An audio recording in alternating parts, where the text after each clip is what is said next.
bum bum bottom bum bum bottom bum bum bottom bum bum bottom bum bum bottom bum bum bottom bum bum bottom bum bum doobie doobie da da da doobie doobie da da da doobie doobie da da da bum bum bottom bum bum doobie doobie da da da doobie doobie da da doobie doobie da da da bum bum bottom bum bum bottom ba da da ba da da ba da da ba da da ba da da ba da da ba da da ba da da ba da da ba da da ba da da ba ba ba doobie doobie da da bum bum ba da. You are now in session with the Comic Book Couples Counseling Podcast. I'm Lisa Gullickson. I'm Brad Gullickson. And each month we evaluate a different iconic romance within the four-color realm.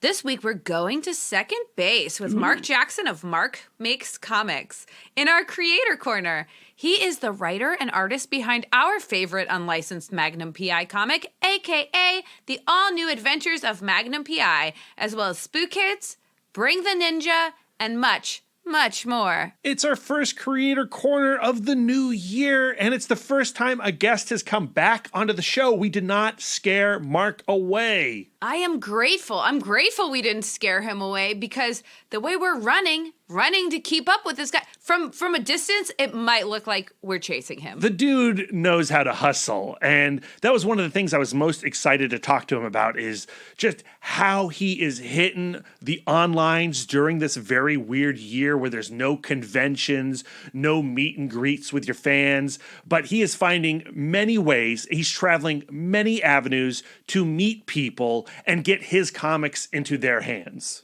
I hope you guys are wearing your dancing shoes because we are going to learn to do the hustle. We could take some notes from this guy. I mean, yeah, absolutely. And, dancing shoes, thinking shorts, choose your weapon, Lisa.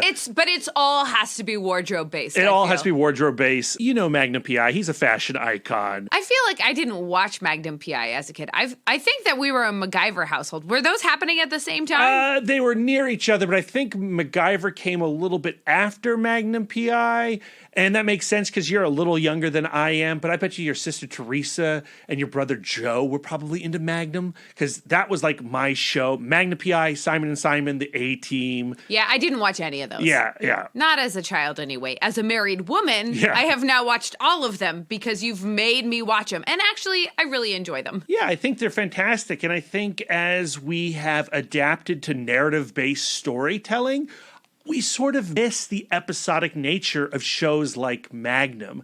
And I also really appreciate how Marc took his nostalgia for Magnum P.I., transformed it into a comic, and he discovered that there's lots of people with that same fondness for that character, and Magnum P.I. has helped him tremendously over the course of this last year. You'll hear in this interview that he never intended to do more Magnum P.I. That was just like a flight of nostalgic fancy. But the public, Brad and I included, demanded more all-new adventures of the mustachioed P.I. investigator guy. Yeah, I don't want to give away the goods on this conversation because it is the kind of chat that lights a fire under you. If you are a creative person, Marc is here to rev your engines. This is our second interview with Marc Jackson. I think we can officially call him a friend. Would that be weird? No, I think, we're buds. Both times, Brad and I have looked at each other afterwards and gone like, we got to get ourselves to England. Yeah, we got to get rid of this pandemic so we can get ourselves to England. That's the number one reason, actually. But if you have not experienced Marc Jackson's comics before this interview, you can correct that by going to marcmakescomics.com. You can head on over to his Ko-fi page, links in the show notes, and buy him a coffee and start reading some Magnum comics. Or Ninja Comics, yeah. or Wacko Man Comics, yeah. Hot Dog and Mustard. Yeah. Oh, and there's a new SPOOKIDS that dropped today. Yeah, so go check those out, then join us for this conversation and get hyped. Get excited about yourself. Put your own art out into the world. But not yet, because you got to listen to this interview first. That's right. Let's get into the Skype and have a conversation with Marc. Marc, we are so excited to have you back in the Love Nest, back in the Creator Corner to chat with us today. A lot has happened since the last time you joined us here on the podcast. How are you coping? How are you excelling in pandemic lifestyle? What are the challenges it's presented to you and whatnot? Oh my word! Well, yeah, I'm trying to think when it was. When did we first speak? Was it? It can't have been. I want to say March last year, but that just seems crazy. It was at the very beginning of it. So yeah. I think the episode came out in early April, and so we had just locked down. And we were like, "This is weird. This couldn't possibly get weirder. This is going to be the weirdest month or two of our lives." Yeah, if only we knew. So I think it's a good opportunity to check back in with you and with ourselves, I guess. Because I think when we spoke, I had just. I think you got a copy of my Magnum P.I. comic. I'll flash it up on the screen, even though people can't see this, but, it's a reference point. Yes. Yeah. Well, actually, no, you've got this one. So this was the first print, and then this was the second print. Right. Oh, cool. So that in itself shows you that things have gone quite well. The Magnum comic took me by total surprise. And turned out to be one of my most popular, if not my most popular comic I've ever done. We are not surprised because it's a damn delight. It's a great comic, and I think the Tom Selleck Magnum P.I. nostalgia is real. Yeah, no, I mean, I did this 100% as a fan of the TV show. I grew up watching that TV show, loving Tom Selleck. Obviously you've got the iconic look with the mustache. And there was just something about that, the car. It was just such a cool show, and it embodies, for me, that whole 80s TV, with the A-Team, and it's just that kind of whole thing. So that was kind of my, I was born in the early 70s, but that was, around that time, the 80s, early 80s was my child, when I really started to sort of know what was going on. And so, I just distinctly remember that. And so it was done with the sheer love of it. It wasn't to poke fun at it. It was I think, as they say, a homage. And I just wanted to just, obviously last time we spoke, I told you how it kind of came about. And and who knew doing it would be so much fun. And so it was and this is genuinely true, when we had that conversation, because in the original version before the second print, on the back cover it said to be continued. It wasn't going to be continued. That was the joke. That was it. It was just a one-off little comic I was doing, this little 8-page comic. It almost kind of like just something to warm up, and just to warm up and kind of get it out of my system, so to speak. And then just kind of move on, because I just thought, well, it's not gonna, not saying it's not going to go anywhere, but it was just the doing of it. Sometimes you come up with these ideas, and I didn't really see past anything else other than the 8 pages. And so the to be continued was just something I put at the end. And maybe it was like, well, let's put to be continued, because it seemed easier to leave it on a cliffhanger than try and wrap it up in 8 pages. Mm-hmm. So that's why I did it like that. It was a cliffhanger of sorts, and I thought, well, maybe people might enjoy it, and I might do another one at some point. But then, and then people just started buying it. It's crazy people. I mean, we adored the first volume. We've now read the second issue. In strips on your Patreon. Yeah, and which not Patreon, Ko-fi. Ko-fi, excuse me. Which was inspired by you guys. Oh, wow. How so? Because in the first time we spoke, I think you must have referenced about the cliffhanger. Yeah.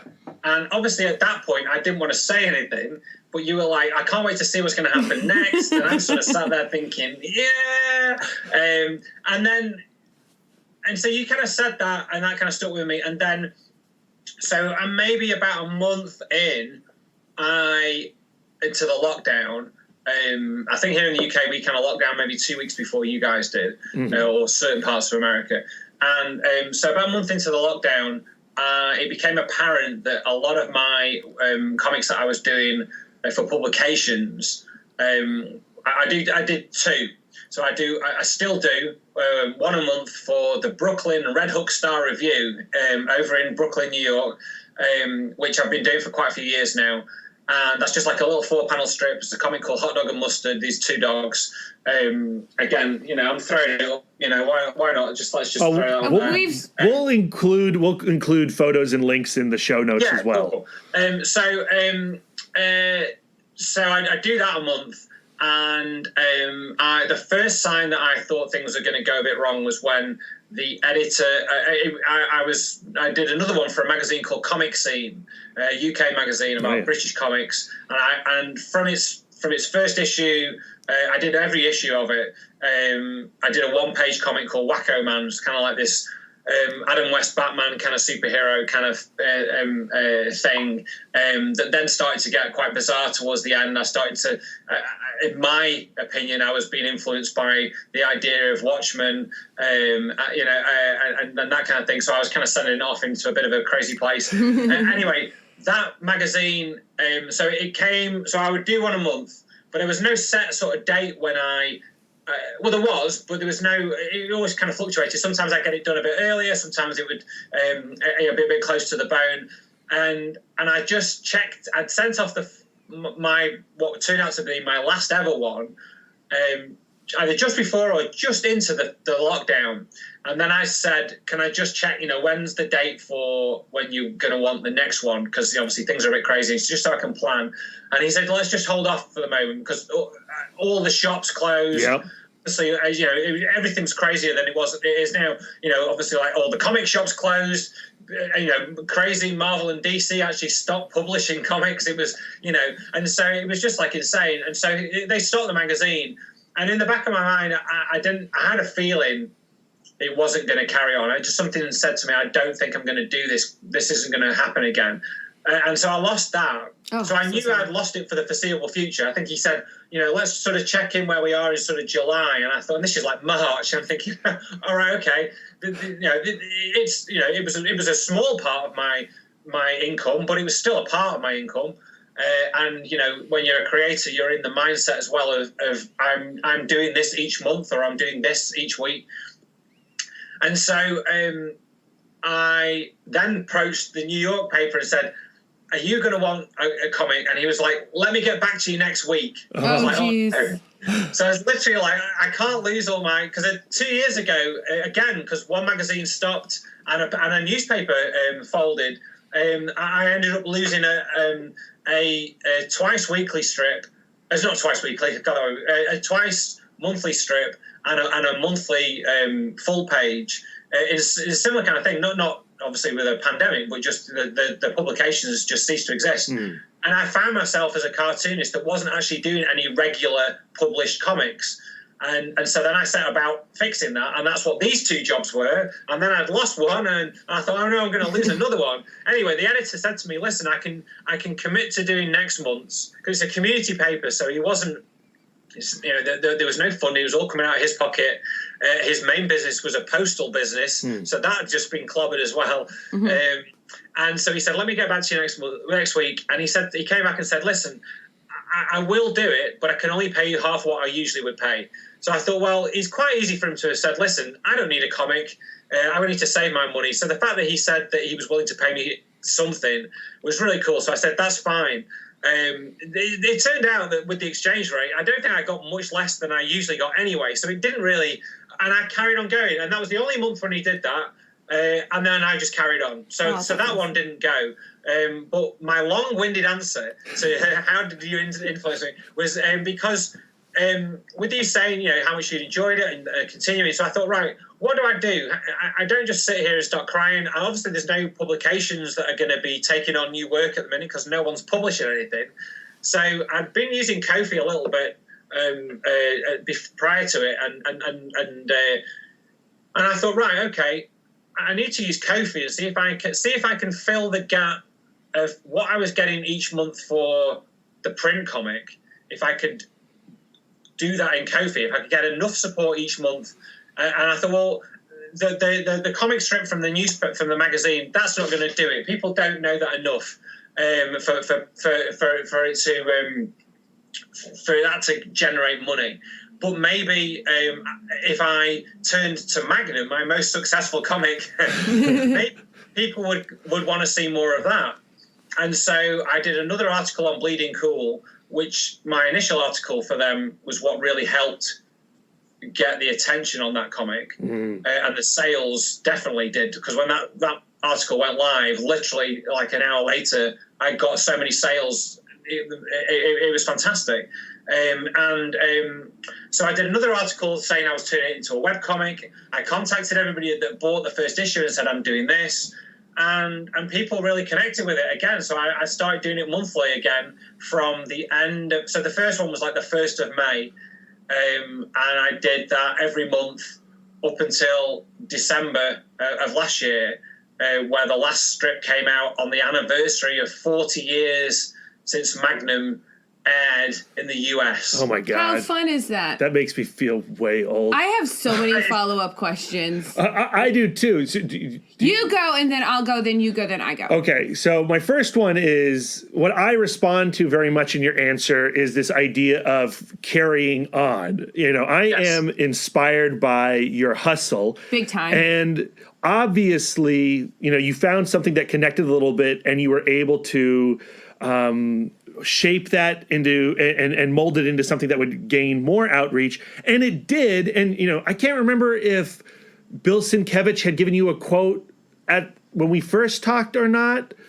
No, that came with my other comic, because I started doing Bring the Ninja on Instagram. Right. Yes. So right. Bring the Ninja just started when we last talked. Bring the Ninja is fantastic. That's so awesome. It's such a great comic. And then you've got a Bill Sienkiewicz quote on that.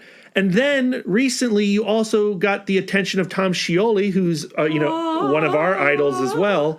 How did that come about, and what does that mean for your business? It's just, so the Bill Sienkiewicz, because he's been amazing. I literally, he's one of those names that only up until last year that I knew how to pronounce. Yeah, that's a fact. I agree. Up until it was Christmas the year before, so the Christmas before the pandemic. Or the pesky pandemic, as I think us comic people need to call it. I think that's what Adam West would be calling it, pesky pandemic. It was the Christmas just before, when we all had normal lives, and I watched. It was Kevin Smith. He has a thing online. He obviously hasn't done this in a while. It was him and another guy. They were in basically what looked like the Cantina bar. Yeah.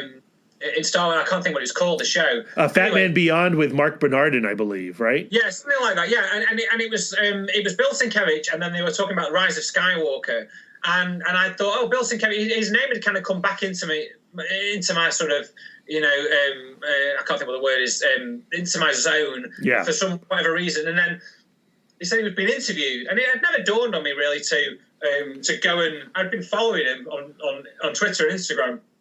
But it never dawned on me to actually just see if there was any interviews with him prior to this. So I watched this interview, and that interview was fascinating and really, really helped me, because he was talking about, it was really inspiring, because he was talking about when he was doing like the New Mutants and stuff like that. So and just sort of and they were just letting him go for it.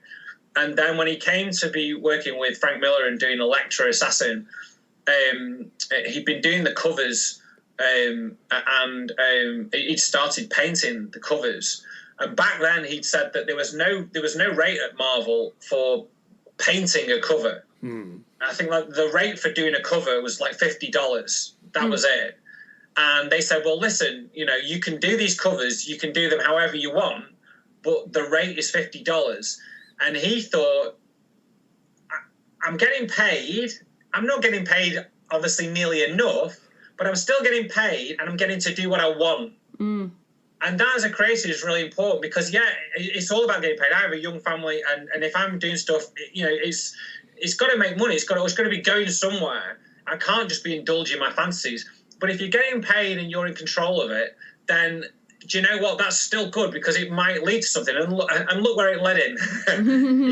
He's done all right, hasn't he? Really. Yeah. And that got him a chance to sort of really, and then do a lecture and probably get paid. I don't know whether he was still on that rate for a lecture, because I don't know whether it was like a page rate.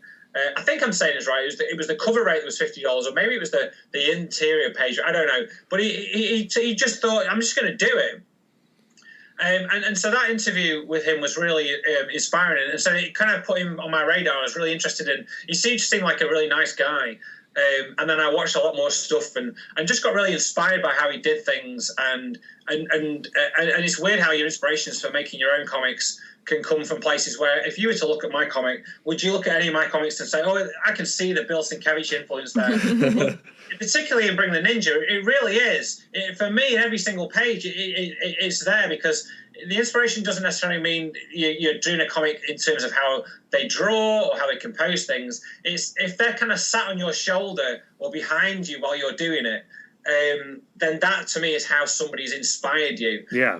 And my line of people who are inspiring me is there's a long line of them behind me when I'm making a comic. They're all there, and they kind of keep kind of shuffling forward. And Sergio Aragonés, he's always there with Bill Watterson. They're kind of level, and then they kind of come forward. And then sometimes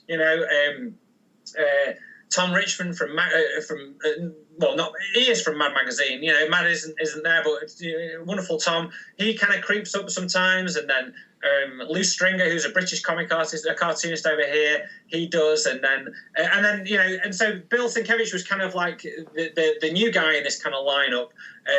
Frank Miller had been there as well for a long time, and I don't know how it happened. I just sent him a message on Twitter. I just said, about checking out my comics, and he said, "Yeah, sure, I'd love to."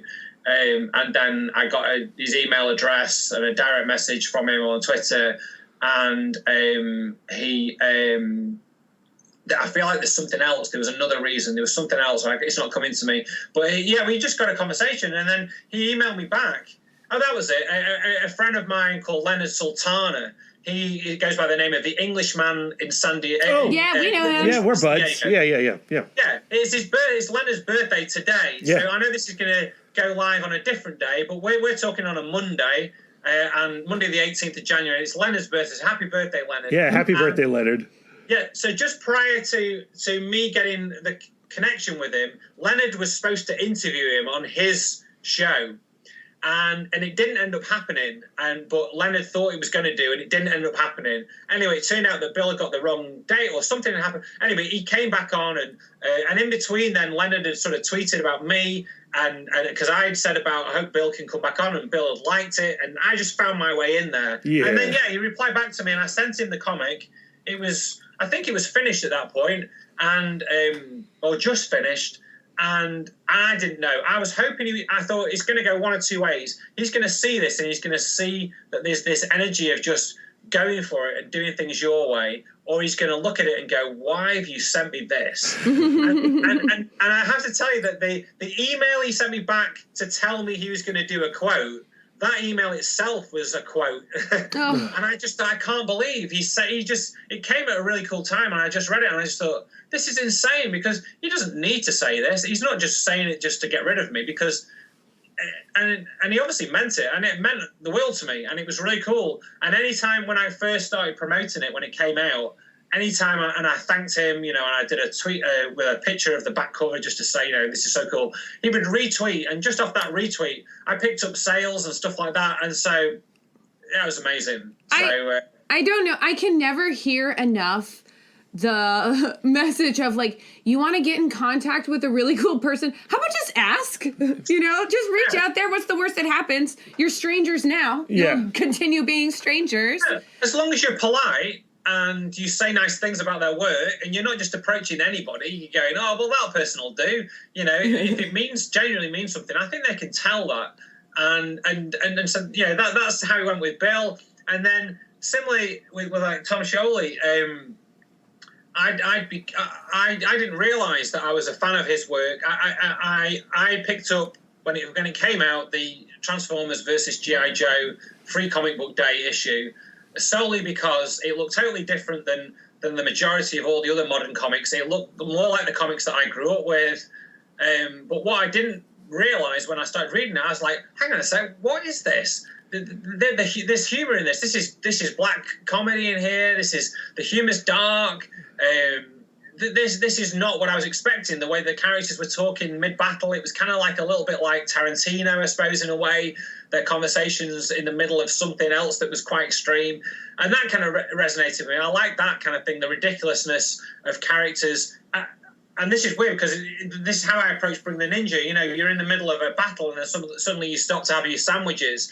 And I like that. That was the kind of thing I did with you. In fact, actually, I'm going back. I actually sent you guys the first strip just before I launched it. Right. But I don't know if you remember the very first strip I sent.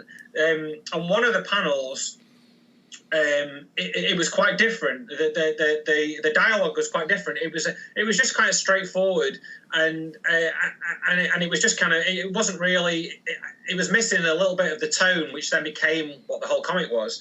And just by changing it, I made the comment about the character getting back home to his wife before breakfast. And then it transpired that the superhero of the comic, his wife had just left him, and then it became a thing about that, and his wife leaving him then became a kind of a running joke that I kept referring back to. So like this little device that wasn't there when I kind of came up with it, but then as soon as I got that bit, it all kind of clicked really,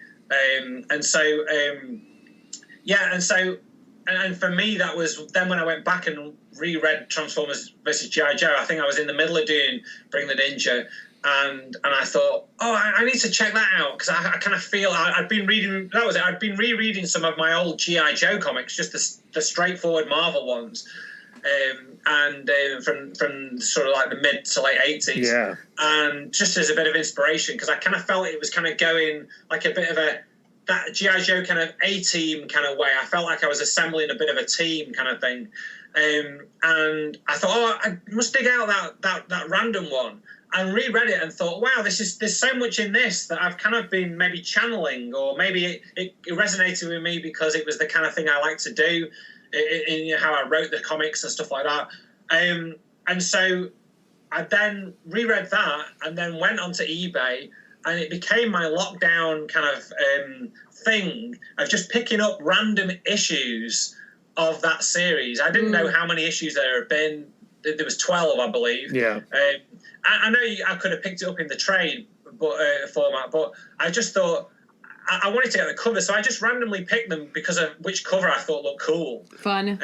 So I dipped into them. Like I had issue 0. I think I then got issue 3.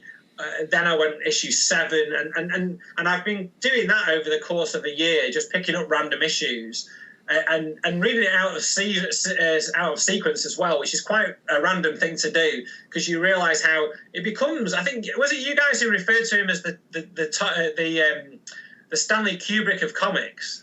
That I wish we had. That's a great one. No, that was not us. That's a great. Somebody said that to me when I was talking about him, that he's the Stanley Kubrick of comics, and I can really see that in the later issues. We're stealing because it's just insane, and it's going off. And I love that whole thing of starting a series where you know it's starting here. Like when I did Bring the Ninja, most of my comics don't have like an end. I'm just kind of, particularly now I'm doing the web comics and then self-publishing those as a collection.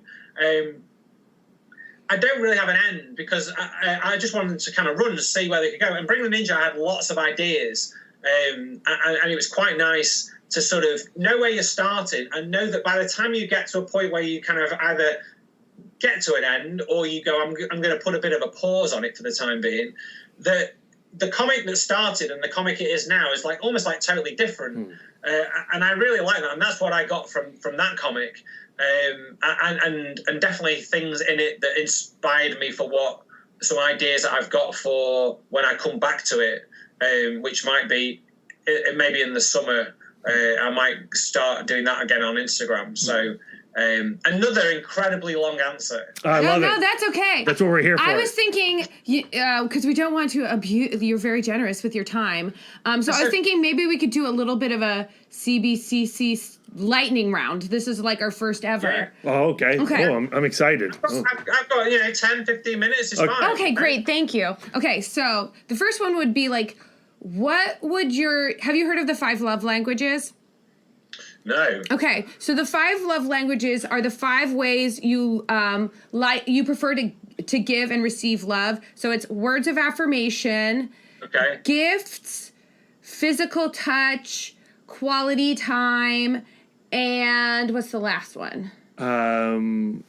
Words of affirmation, physical touch, quality time, gifts, and I'm blanking on it. I'm blanking on it. Oh, anyway, so but you get a lot of feedback from fans. Now Brad is going to rack his brain. Oh no, I'm going to go to the You're internet. going to Google it. You get a lot of feedback from fans in different forms, and from obviously like your mentors. We've already talked about. So, what is your feedback?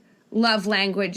Would it be words of affirmation? Would it be quality time, like doing a signing or doing one of your online kids drawing classes or things like that? Acts of service. Acts of service, where you would, I guess, do artistic favors for others, I guess, or physical touch. What would physical touch be? As an artist, handshake, or a handshake or a high five, but not during the pandemic. So, what would your feedback love language be? Yeah, so I think there's nothing nicer. One of the nicest things was prior to the lockdown, I did in my hometown. It came back in the summer a little bit, but then it dipped off again. We have like a local monthly market here in the town. Like they call it like an artisan market. There's food, there's drink, there's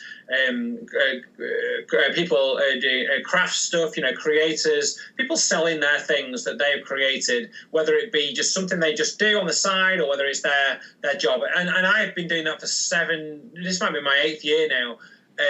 And so each month I would have my table with my comics on. So it's almost like doing like a little comic show each month, but I was the only one selling comics. It was amazing. And so the thing that I loved the most was when somebody had bought something one month, somebody who maybe had drawn with me or maybe even discovered my stuff for the first time, and then the next month or even maybe the month after that, but they came back to want to buy another comic. Yeah.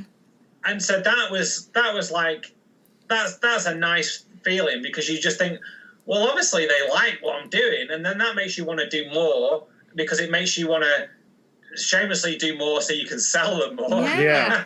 So I would say that would be gifts, right? Because they're coming back and they're affirming their love of you by giving you a purchase. A little jingle jangle. Yeah. I mean, purse. I think it also rides the line with words of affirmation. Yeah. Brad thinks everything is words of affirmation. That's true. Words of affirmation have to be specific. And quality time. I think it could also go with quality time, because it was never a case that it was like they would come and we'd have a chat and I would ask them what they liked about it. Oh, that's nice. And it was just nice to sort of inspire them, or maybe they'd come back with a comic that they'd made and showed me that as well. Oh, yeah. Off the back of what I'd done. And these things mean the world to me, because if I'd have had that, I was a little bit less fortunate when I was kind of growing up. The comic shows weren't really, they were going on, but they weren't as accessible the way they are now to all ages. I think there was a certain age range that they were appealing to, in the late 80s or, early 80s all the way through to maybe the 90s. I don't know. It's only become more recent that comic shows have become a family thing. Yes. And there are even specific events that now say target that, but make a point of making. I'm involved with a number of them. Make a point of, and I organise one in my hometown. Make a point of including the family. This is something. This isn't just for the parent or for the child. This is a family kind of thing. Yeah. I think that shared time is important, and it can surprise people by going, well, I didn't realise that comics were of interest to me, but they are. Yeah. So quality time, I love that. Yeah, quality time. Yeah, and the virtual experience of the cons is interesting, and like the virtual experience that we're having right now is kind of interesting. Yeah. But I do miss going to a convention and meeting creators face to face. Yeah, and as consumers as well, like it does feel good to be able to give, because our love language is words of affirmation. So it feels good to go to an artist and be able to say, like, we really enjoy your stuff. It really like it feels more like giving love than having their comic book in our box and paying for it every month. That's a fact. That's a fact. What's your other? Okay, so I'll take these 3 questions and turn them into one. So I love taking life lessons out of everything that you do, and so you've built this discipline of being an artist, and being an artist is incredibly demanding and giving of yourself. So what has being an artist taught you about being a better partner, a better parent, or a better self? So you can answer all 3 or just one. It's up to you. Life lessons from being an artist. Yeah, so, well, I mean, a lot of what, I have 2 children, 2 girls, and just drawing together sort of inspires my work anyway, and sort of kind of keeps being creative in my life at all times, kind of thing. And so in terms of just, I suppose, on a basic level, the more I do, the more I create, the more opportunities I get, the better things can be, because this is how I make my money. And so if the more opportunities that come along, which then turn into successes or financial reward, are going to make life. It keeps not making my life better. Money isn't about making life better, but it's about at least sustaining, a living where I can provide for the family. That's how I look at it. Yeah. I don't, I love doing it, but I've got to the point now where, because I kind of came back to this, sort of 10, 11 years ago, I got to the point where what I do has to be worthwhile. I can't just indulge myself, in terms of spending money on self-publishing comics. It has to be, and so I've built that up to know that if I self-publish a comic, now I feel that I know that this is it's gonna do something, or you hope, you never know, definitely. But I'm in a position where I know what I need to do in order to do that, so it's not a waste of time and a waste of money. Where my wife, who has been incredibly supportive through all this, she runs my Etsy store and set all up and everything. She does all that side of things, and it's just there with ideas and promoting my stuff, and so it kind of works that way. It is me doing this, but I couldn't do it without everybody behind me. I mentioned about the long line of creators, but I've got my family behind me at all times, kind of. Whether it be even just simple things like when I'm doing my online workshop, everybody making sure that the Wi-Fi is all switched off on anything else, turning the television off, which at the moment in lockdown and when we can't go anywhere, the TV is quite handy. But going, sorry, you're going to have the television turned off because, I need to do this. So I'm just kind of keeping the children from rattling the door in the middle of one of my workshops, or if I'm fortunate enough people want to interview me. So that support there, that's it.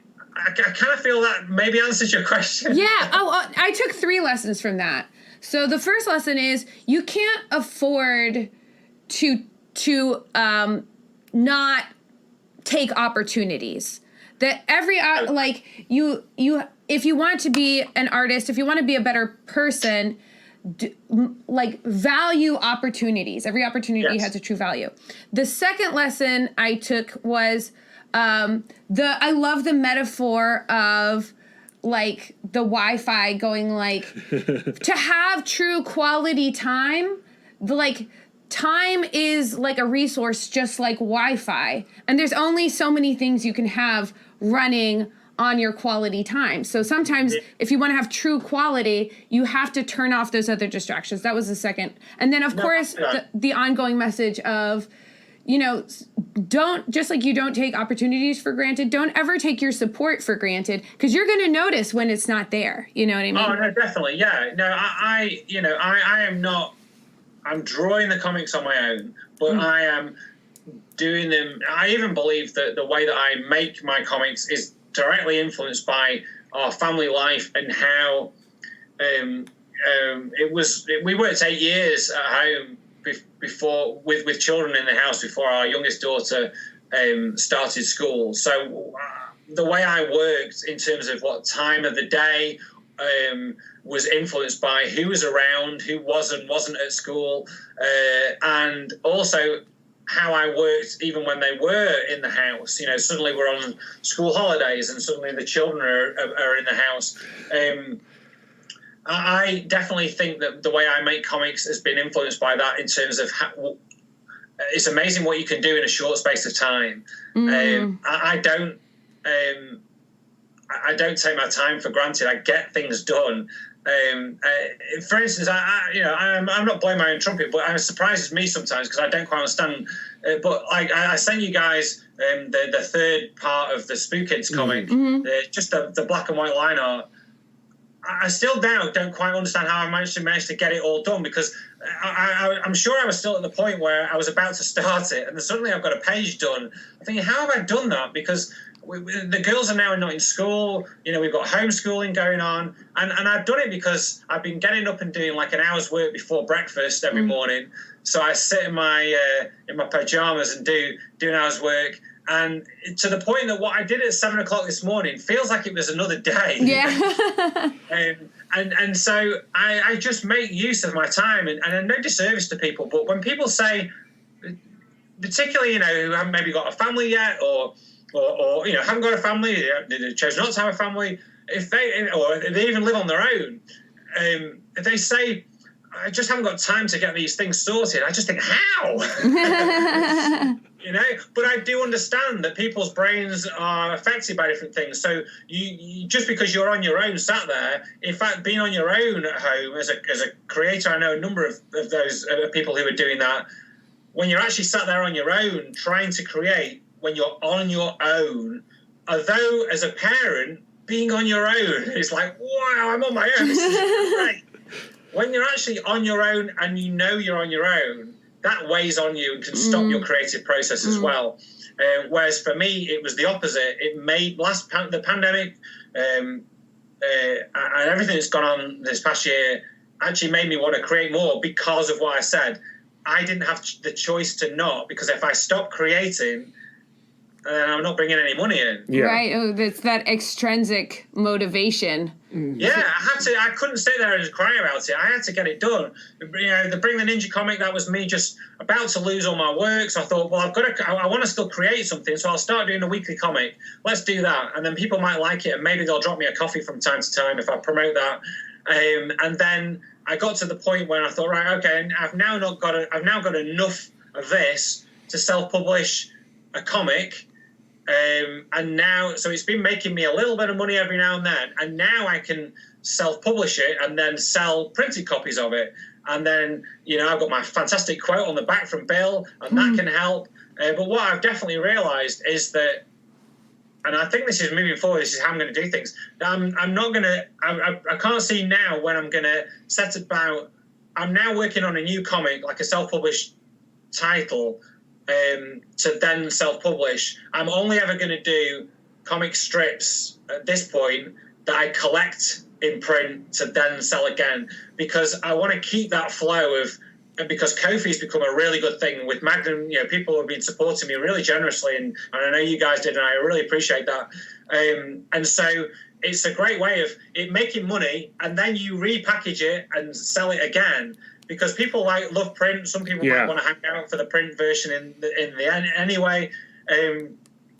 But it just keeps the ball rolling rather than working on it for a few months or a couple of weeks or whatever. You know, sometimes I can turn things around fast, and then trying to sell it. But because there are no events to sell things at, it's like there's no point working that way.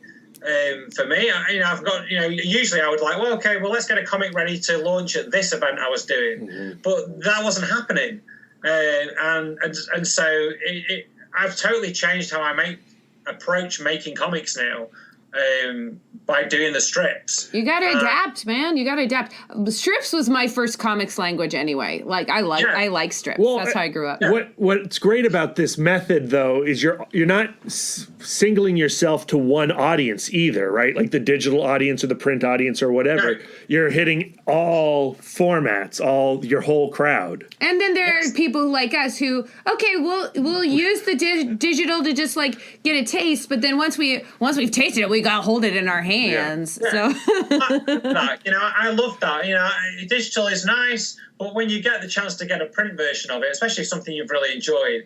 And I've been fortunate that people have still wanted to do that. There'll be people who have bought like obviously the first Magnum comic that wasn't online. That was a print. That was the last comic I did where it was done as a print comic. To then, okay, let's see if I can sell. And it just came at just the right time. And I think I had maybe one event, my local event, where I sold it actually physically in person prior to the first lockdown.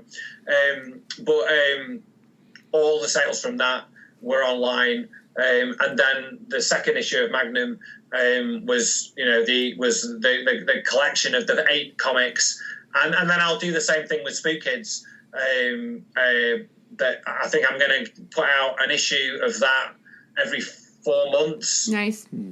Which will get me to issue 3 by December, and then I think I'll collect those 3 issues as a collected edition at the end of the year as well. That's the plan, because originally I was going to just do that as a monthly, but I've put Magnum on pause for the time being just to focus on this, because I needed to come back to it, because it was originally it was going to be like a 4-issue series, and then I've rebooted it, and in my opinion, it's so much better. It's so much where I thought it was going to go, but it hadn't gone for whatever reason.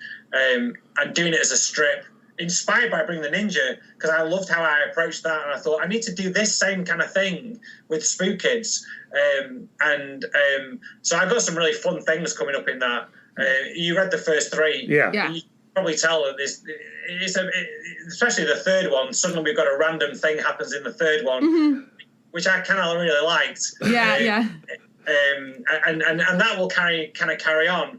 I didn't want to just come back and kind of just do another, like a slightly reworked version of what you've already seen. Mm-hmm. This is going to be more of about all the characters and kind of dip in and out. And because there's so many of them, rather than having to draw all the characters every time I do a strip, I'll dip out and go, okay, well, this strip's going to be just about these 2 characters, and I thought that would be so. This method in my madness, it stops me having to draw all the characters all the time. Love. Yeah, Love. Very smart. So you've got SPOOKIDS, and it's the new SPOOKIDS is dropped today. We're dropping this on Friday, this episode, so that should be available right now. Can you tell our listeners, like, how can they find all the stuff that you're doing? How can they find SPOOKIDS? How can they find Magnum, your Ko-fi shop, all that stuff? And your online classes for kids, because I know we have listeners with kids. Yeah, so if you go to my store, Marc Makes Comics, so Marc with a C, MARC, comics.co.uk, that's where you can buy my comics. And if you then find me on Instagram, again, as Marc Makes Comics, and Twitter as Marc Makes Comics, or everywhere, MySpace, the whole thing, Marc Makes Comics. But I promote my online drawing clubs on my Instagram. I do it on my Facebook as well, but on the Instagram, so there'll be an advert there saying when my next class is. And then Ko-fi, which is the website for Ko-fi is ko-fi.com, and then / Marc Makes Comics. And there's a load of free comics on there. All the Wacko Man comics that I did for Comic Scene are on there for free, so you can read. I think there's 16 of those. At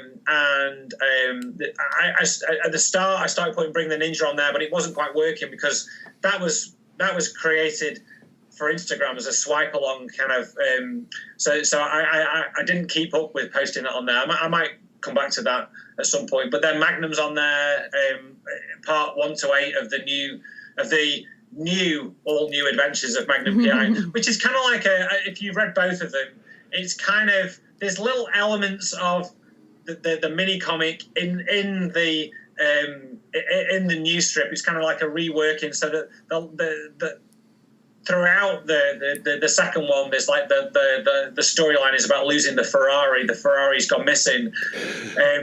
The mini comic, the Ferrari was missing in the first panel, and then they find the Ferrari on the second page. But there's little elements in there. But for eagle-eyed readers, I actually, and I did this on purpose, there's one panel in the mini comic where I literally took the exact panel and put that into one of the strips. What? It's the exact panel. And I did not catch that. So when I come back to doing Magnum again, which, to be honest, it probably won't be, because I really want to focus on SPOOKIDS and build up a good body of work on that. So Sure. I had it in my head that I might come back and do a holiday special for Magnum P.I. at Ooh, Christmas. I love that. And so the plan would be, however that comes about, whether I put like a 5-pager, or I do on the run up to Christmas, like a 5-week kind of thing or something like that. I don't know. That panel will appear again in that series, so it will always. So go back and have a look. That's so fun. Love it. I'm just imagining a a wreath of mustaches. That's your holiday special? Yeah, that's special. Yeah. I tell you what was really cool. So this kind of goes back to what you asked me before.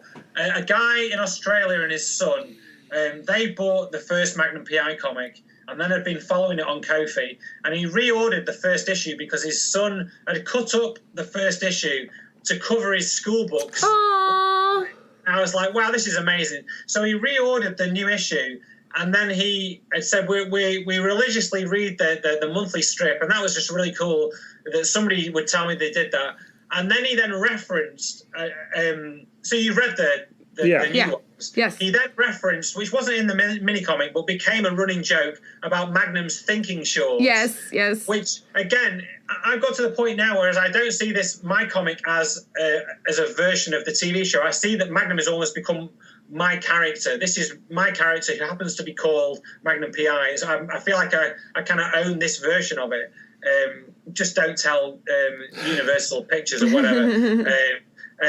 Or maybe do tell them. Maybe I'll get some more, all promotion's good promotion, isn't it? So the thinking shorts was the running gag, like with Bring the Ninja with the ex-wife that kept coming back. So that was the thinking shorts, was that in there. And he said to me that thinking shorts is a term we use in our house all the time now. That's put on the thinking so shorts. And he got that from me. And then he said that in Australia they might have this in the US, they have a kind of thing like this in the UK, like World Book Day.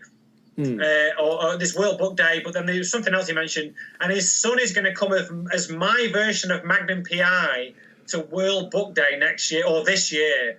Amazing. And I was like, that's the most. And that's just like, that's so amazing. Yeah, cosplay is the ultimate love language. Oh yeah. Yeah, and that's what makes it all worthwhile, Yeah. And especially for me as a creator who says, I'm self-published and I'm not that well known. Some people know my stuff, but it wouldn't hurt to be for people to know, more people to know. And you guys can help me there. Yeah, trying. we're trying. And so when you hear a lot of things like that really means a lot. It really does. That's so. I mean, that makes me happy. That fills my love tank. Yeah, that's really fantastic. We're all warm now, aren't we? Yeah. Mark, thank you so much for taking the time out of your day to chat with us. Your afternoon, our morning, across the pond.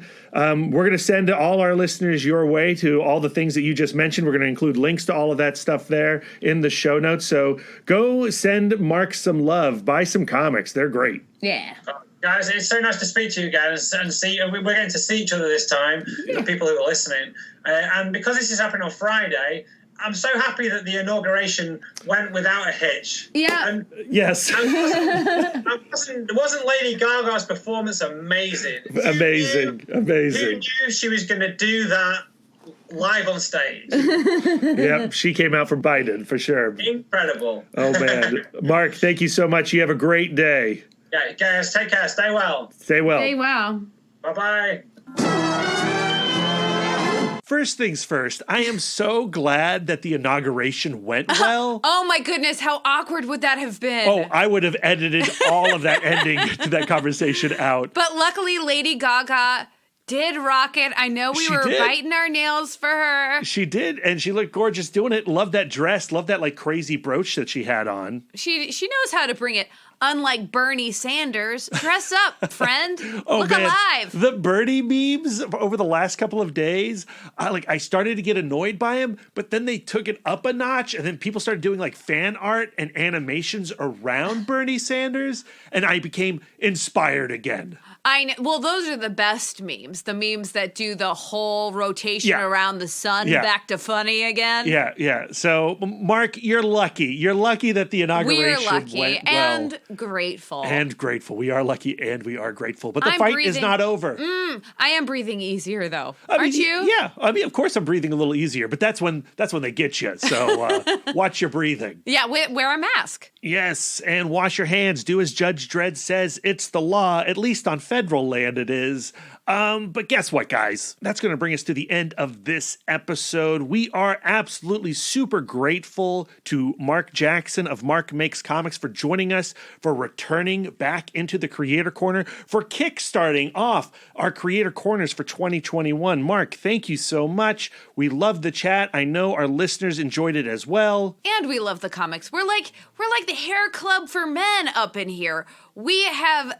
Not only have we, you don't know Hair Club for Men? I mean, I know Hair Club for Men, but I have no idea what the connection is. Yeah, you know why? I'm not just a doctor. I'm also a client. Oh, like those were the ads that ran during MacGyver. That's right. Not only do we interview Marc and we have such a wonderful time talking to him, but we are subscribers to his Ko-fi. We do own his comics. We've thrown him some jingle jangle. Yeah, and the Magnum P.I. stuff I love, but SPOOKIDS, which, again, the new issue just dropped today, is also really great. If you like the Goonies. Yeah, you're going to dig it. You're going to dig it. So go check those out. Support Marc. And like I said, I came away from this conversation and I applied a lot of his hustle to what we're doing here at Comic Book Couples Counseling. And I think you could apply it to whatever your endeavor is out there in the world. We all have our own little creative outbursts. If we follow Marc's lead, we can do good things with our talent. Yeah, have 2 kids. No. Then they have mouths to feed. Yeah. Then you're really going to start churning it out. No, like he says, if you don't have kids, like we don't have kids, we have no excuse to be lazy. Why aren't we doing more? No excuses. More podcasting and more podcasting and more podcasting. I'd have a life, but I'm chained to my microphone. Yes, that's right. And on that note, we really need to talk about what we're doing next week. We are kicking off X-Couple Month. Finally, some muty on muty action. For our first episode, we're talking Richter and Shatterstar as seen in the miniseries Shatterstar Reality Star from writer Tim Seeley. We've read the comic. It's adorable. So cute. It's super cute, right? Yeah, he's a landlord. Yeah, I'm really looking forward to talking about it next week. And then the week after that, we're going to be talking Storm and Callisto. And we still have to figure out who our last 2 mutant couples are going to be before we end it all and launch into... Can I tell them what we're going to do after the X-Men? Sure. We're going to do a milestone month. We're going to celebrate milestone couples from Milestone Comics. I am so excited for that month. And I'm so excited for a little boost we got in our patrons this month. Thank you very much. Be listening for your words of affirmation, very special and individual to you on our next episode. Yeah, that's right. And we have to do a tour of the Love Nest for those patrons. We gotta mop up some dust. There is so much, not to brag, we got a lot of cool stuff. And I think that it should be like a series. We can't give it all away on that. That's actually a really good idea, because if we were to do the whole place in one video, that would be like a 2-hour tour. So if we cut it... 2-hour tour. Yeah, we do not want to be lost like the SS Minnow, because then we'll have to call in Magnum and Simon and the A-Team to come find us. Maybe that wouldn't be so bad. That's cozy. I think, I like the idea of chopping up that tour in multiple episodes and dropping those into the Patreon feed. That's a really good idea. Oh, thanks. Programming on the fly. But Lisa, I think you have a question you have to ask me. Will you love me forever? Duh. No, duh. Will you give my shouldies a squish? Oh, if I have to. He gets those sore knuckles. I know. Where can our listeners send their words of affirmation to you? You can find me on all social medias at MouthDork. If you have words of affirmation for our logo, you can send them to Aaron Prescott at A Cool Hand Fluke. And if you have some words of affirmation for our radical banner art, send them over to at Karen_X-Men fan. Lisa, where can our listeners send their words of affirmation to you? I am always accepting words of affirmation at Sidewalk Siren on Instagram and Twitter. If you'd like to spend more quality time with us, you can subscribe to us on Podbean, Spotify, Stitcher, YouTube, and iTunes.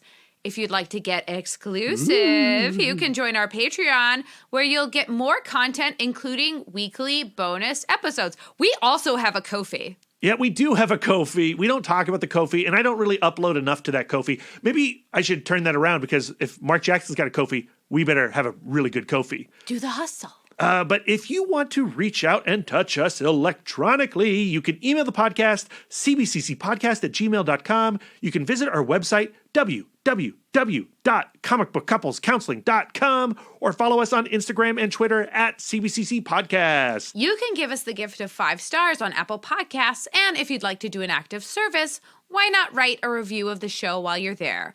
We are fluent and receptive in all 5 love languages. It really warms our hearts and helps the pod. So until next time, folks, keep your love tank full. And your psychic rapport open. Lisa, while I appreciate your baseball metaphor there, going to second base with Marc Jackson, when I hear baseball or baseball terminology, there's only one thing I think of, and that's when you're sliding around third and you feel a dirty turd, diarrhea. No! Diarrhea. That's not how we're starting this episode. Not with. Marc is British. He is proper. And it was already a double entendre with something nice. Yeah, well, but see, first off, there are all kinds of different British people. We know this because my mom is British. She's from Devon. So how does she feel about that poem? Well, she loved it. She preferred when you're sliding into home I've met and you your feel mother. a lot of foam. I've met diarrhea. Denise Gullickson. We are very close, and she doesn't like that kind of talk. She's from the more industrial British. She likes a little dirty language.